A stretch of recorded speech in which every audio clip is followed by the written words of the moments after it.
FC25 is here and I am going to show you the best controller, camera and game settings to start FC25 the right way. I have the Australian version of the game and I've been on the game for a while. I have been testing these settings, okay guys, but first things first, if you're new to the game, let me tell you that competitive preset is always on in our online matches. So in that preset, shooting, auto shots are going to be off, assisted headers are going to be off as well by default. Now this is the important bit, shot assistance. Assisted or precision, as both of these are very good options. You don't want to keep it at manual. Alright, what is the difference between assisted or precision? I am on assisted right now and I'm going to aim further away from the goal, but the ball will still end up in the net. Okay, see.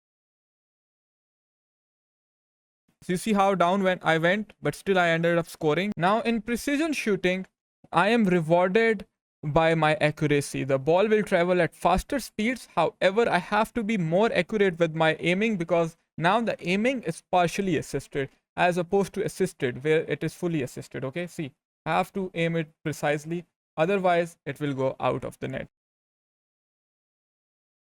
You see where the ball goes, even though I purposely aimed outside, it was finish shot plus on Salah. If it was assisted, the shot is going in. Timed finishing, should it be on or should it be off? Timed finishing should always be on. And if you are someone new who doesn't use this, guys, you have to practice time finishing. I will be posting a detailed time finishing tutorial in the upcoming days. However, just remember, turn it on and practice it. Through pass assistance, semi or manual, the same rule applies. We want some sort of assistance, okay, and semi is the perfect way to go with it. EA has gotten rid of assisted on this setting, so we are forced to use semi. Lob through pass, manual or semi. Many professional players do tend to use manual, but I would recommend you guys to use semi. Semi is a good setting. Don't want to change it, okay? It is good enough. Just keep it at that and go with the flow. Ground pass assistance, assisted or semi. Okay, now this is an interesting one. If you believe that you have bad gameplay and you're facing a lot of delay, then I would suggest that you keep it at semi. But remember guys, this year in the start of the game, you will face a lot of instances where you would go, oh shit, the passing is so bad. EA has made a change this year. The passing attributes of your player are really important. So in the start of the game, not all of us have great cards, okay? So you will probably be using a lot of players with bad passing attributes, and if you're not exactly looking in the direction where you are going to pass the ball, then they will make very bad passes. I would suggest, even if you have bad gameplay, keep it at assisted. I am telling you, use assisted, especially at the start of the game, until you can get those cards with high passing stat. Cross assistance, we are going to keep it at assisted. Lob pass assistance, again, we are going to keep it at assisted for the very same reasons that I just explained. Pass receiver lock, keep it at either animation start or late. Okay, late is the recommended one, but if you are feeling that okay, that passes are really delayed and they are not going where you want them to go, keep it at animation start. Precision pass sensitivity is going to be normal. Clearance assistance is going to be, of course, directional. All right, advanced defending versus tactical defending, the biggest debate of last year, and I always told you guys to use advanced defending, and it is the same this year. EA has added a new animation for the shoulder push. So when you're going to press the X button, they will perform a better shoulder push compared to the previous year. What is the major difference between tactical defending and advanced defending?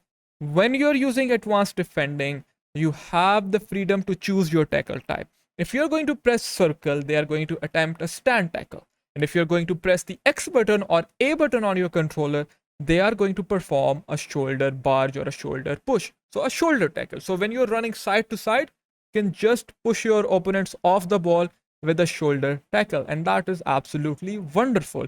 If you're going to use tactical defending, the game will contextually choose depending on your player's position between a stand tackle or a more physical tackle. Okay, you don't have the control over the type of tackle you want to make.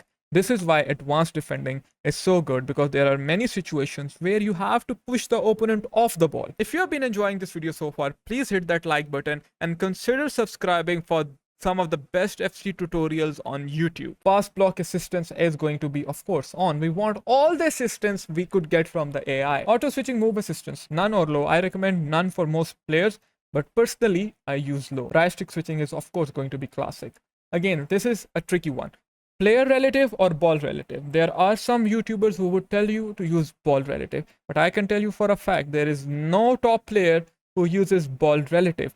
if you really want to take control of your player switching, then you want player relative. Right stick switching sensitivity is a new feature that was added last year. You should be using at least 3 or 4. This is the sweet spot. I personally use 3, and I would recommend you to use 3 as well. It will give you more control over your right stick. Next, player switching, classic or closest to ball. These are the only options you want to use. I always use closest to ball as it is the most consistent setting. In classic, the game will determine who is the best player to switch to once you press the L1/LB button. However, if you select closest to ball, the game will always choose the player who is closest to ball, and it is great for R1/RB second man pressing. That is why you want to keep it to closest to ball. Reaction time modifier. This is again a new setting that has been added this year. So when you are using the next player switch indicator, this modifier will take into account the delay in reaction time between the moment when you decide to press this button to switch players and when you actually press L1. I know it's a little bit confusing. I have tried on and off.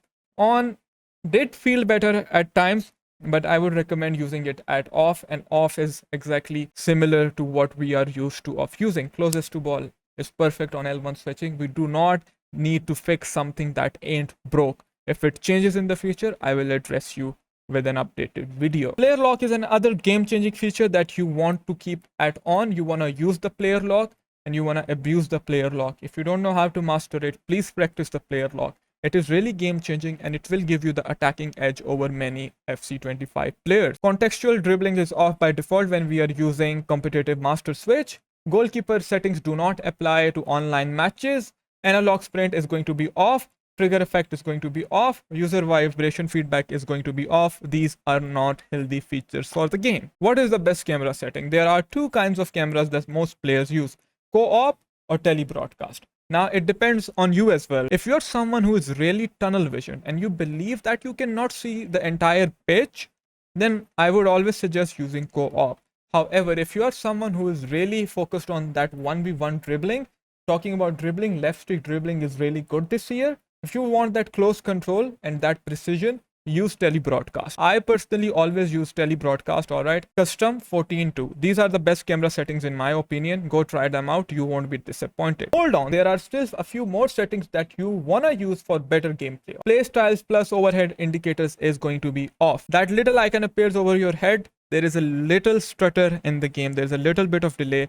And if the servers are overloaded, which they will be since the game just came out, we don't want this. We can turn it on later on during the game cycle, but for now, we want the best connection possible. So we are going to keep it at off. Measurement system. This is another new setting that is added this year. I just use it at default. I don't care about the metrics at all. I use a DualSense Edge controller, alright.